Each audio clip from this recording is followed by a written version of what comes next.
पवित्र शास्त्राचे वाचन करण्यापूर्वीची प्रार्थना. हे देवा, तुझा शब्द वाचत असताना आम्हाला तुझी ओळख होऊ दे. तुझे प्रेम व तुझे स्मरण रोजच्या जीवनात होण्यासाठी तू आम्हाला मदत कर. तुझा पवित्र शब्द आमच्या जीवनासाठी कशा प्रकारे आम्ही लागू करावा याची समज दे. हे पवित्र आत्मे, आमच्यातील अज्ञान दूर कर. आमच्या कुटुंबात आणि या जगात हा पवित्र शब्द वाचत असताना तुझ्याविषयी व इतरांविषयी आमच्या हृदयात प्रेम प्रज्वलित कर. आमेन. बुधवार तारीख 26 ऑगस्ट. पहिले वाचन 2 थेसलोनिकन्स अध्याय 3 ओवी 6 ते 10, 16 ते 18. बंधुजन हो, आम्ही आपल्या प्रभू येशू ख्रिस्ताच्या नावाने तुम्हास आज्ञा करतो की अव्यवस्थितपणे वागणाऱ्या आणि आम्हापासून प्राप्त झालेल्या संप्रदायाप्रमाणे न चालणाऱ्या प्रत्येक बंधूपासून तुम्ही दूर व्हावे. आमचे अनुकरण कोणत्या रीतीने केले पाहिजे हे तुम्हा स्वतःला ठाऊक आहे, कारण आम्ही तुम्हामध्ये असताना अव्यवस्थितपणे वागलो नाही आणि आम्ही कोणाचे अन्न फुकट खाल्ले नाही. परंतु तुम्हापैकी कोणावरही भार घालू नये म्हणून आम्ही रात्रंदिवस श्रम आणि कष्ट करून काम केले. तसा आम्हास अधिकार नाही असे नाही, पण आमचे अनुकरण करण्यासाठी आम्ही तुम्हास कित्ता घालून द्यावा म्हणून असे केले. कारण आम्ही तुमच्याबरोबर होतो तेव्हा देखील आम्ही तुम्हास अशी आज्ञा केली होती की कोणाला काम करण्याची इच्छा नसेल तर त्याने खाऊही नये.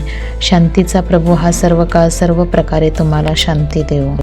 प्रभू तुम्हा सर्वांबरोबर असो. मी पौलाने स्वहस्ते लिहिलेला सलाम ही प्रत्येक पत्रात खूण आहे.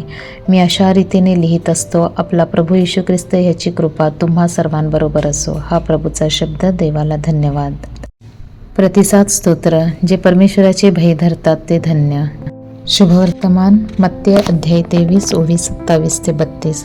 येशू लोकसमुदायांस आणि आपल्या शिष्यांस म्हणाला, अहो शास्त्र्यांनो, अहो परुषांनो, ढोंग्यानो, तुमची केवढी दुर्दशा होणार, कारण तुम्ही चुना लावलेल्या कबरांसारखे आहात. त्या बाहेरून खरोखर सुंदर दिसतात, परंतु आत मेलेल्यांच्या हाडांनी आणि सर्व प्रकारच्या घाणीने भरलेल्या आहेत.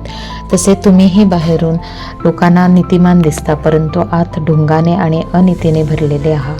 अहो शास्त्रांनो, अहो परुषांनो, ढोंग्यानो, तुमची केवढी दुर्दशा होणार, कारण तुम्ही संदिष्टांच्या कबरा बांधता आणि नीतिमान लोकांची थडगी सजविता आणि म्हणता, आम्ही आपल्या पूर्वजांच्या काळात असतो तर संदिष्टांचा रक्तपात करण्यात त्यांचे साक्षीदार झालो नसतो. यावरून तुम्ही संदिष्टांचा घात करणाऱ्यांचे पुत्र आहात अशी स्वतःविरुद्ध तुम्ही साक्ष देता.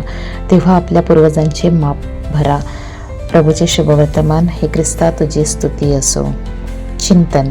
येशू आपल्या काळातील धार्मिक नेत्यांवर कठोर शब्दांत टीका करतो. ते फक्त बाहेरून पवित्र भासतात, पण त्यांच्या अंतःकरणात दुष्टता भरलेली आहे. येशू आपल्याला केवळ बाह्य आचरणावर नव्हे तर अंतःकरणाच्या शुद्धतेवर भर द्यायला सांगत आहे. आपण दुसऱ्यांना शिकवत असतो, पण स्वतः किती आचरण करतो हे महत्त्वाचे आहे. जीवनात प्रामाणिकपणा आणि पारदर्शकता ही देवासमोरील खरी भक्ती आहे. आपली श्रद्धा केवळ नियमांमध्ये अडकलेली न राहता प्रेम, दया आणि सत्य यामध्ये असावी. येशू आपल्याला स्वतःच्या हृदयाचा प्रामाणिकपणे शोध घेण्यास सांगतो.